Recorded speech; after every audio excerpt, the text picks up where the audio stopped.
La Côte d'Ivoire en Chine, M. Adama Dosso, qui pourrait nous éclairer davantage sur les circonstances de cette disparition soudaine de notre compatriote. Bonsoir M. Adama Dosso. Alors peut-on savoir les circonstances exactes du décès du footballeur Cheikh Tioté? Bonsoir madame, je dois vous dire que c'est avec beaucoup de tristesse, beaucoup de désolation, de cœur brisé que je transmets donc cette information de la disparition tragique et brutale de l'international ivoirien Tioté Cheikh Ismaël, qui est décédé donc cet après-midi au cours de la séance d'entraînement que son club conduisait avec le coach cet après-midi sur le stade d'entraînement de son équipe de Bédié.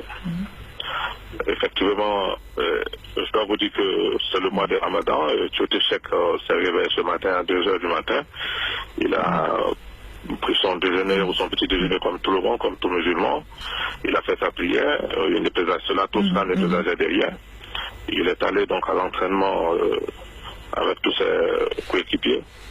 Ils ont même fait la séance d'échauffement. C'est au thème donc de la séance d'échauffement que l'entraîneur a appelé tous les joueurs donc au centre du terrain et a formé deux groupes. C'est au moment où il était donc dans ce groupe que Tioté s'est écroulé tout seul. Voilà, et le médecin donc du club s'est précipité et ils l'ont pris, envoyé à l'hôpital et malheureusement ce qui devait arriver à droite. Et c'est avec beaucoup de tristesse donc que je vous l'apprends. Aussi bien au monde sportif ivoirien de façon générale, au football ivoirien. Et bien évidemment, ma compassion ou mes condoléances, je les présente en priorité donc à toute sa famille, à sa femme, ses enfants, son père et sa mère. C'est avec beaucoup de tristesse donc que je vous transmets cette information. Malheureusement, donc, le décès a été constaté. Alors, monsieur l'ambassadeur, dites-nous quelles sont les démarches entreprises maintenant pour la suite? Non, je ne saurais vous dire pour le moment qu'il y a un calendrier qui est établi.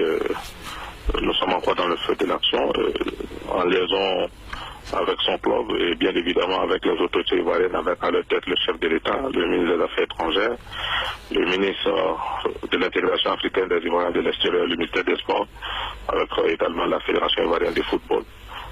Vous serez certainement tenu informé dans les moindres détails du programme qui sera établi. Mais je peux vous assurer qu'effectivement que le corps pourra partir sur Abidjan pour qu'un hommage digne d'un combattant tombé sur le champ de bataille soit rendu donc à cet international ivoirien dont l'engagement n'a jamais fait défaut à notre équipe nationale.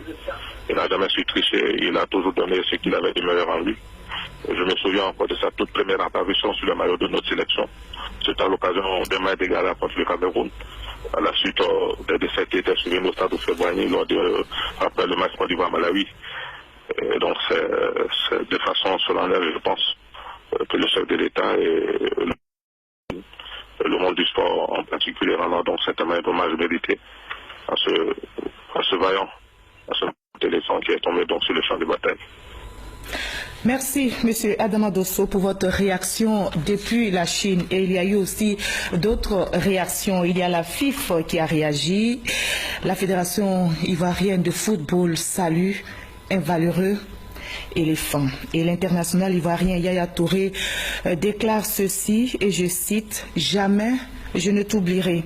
Didier Drogba a aussi réagi. Il a écrit « Les mots me manquent ». Adieu donc Cheikh Tioté, nous ne t'oublierons jamais, les Ivoiriens te porteront toujours dans le cœur.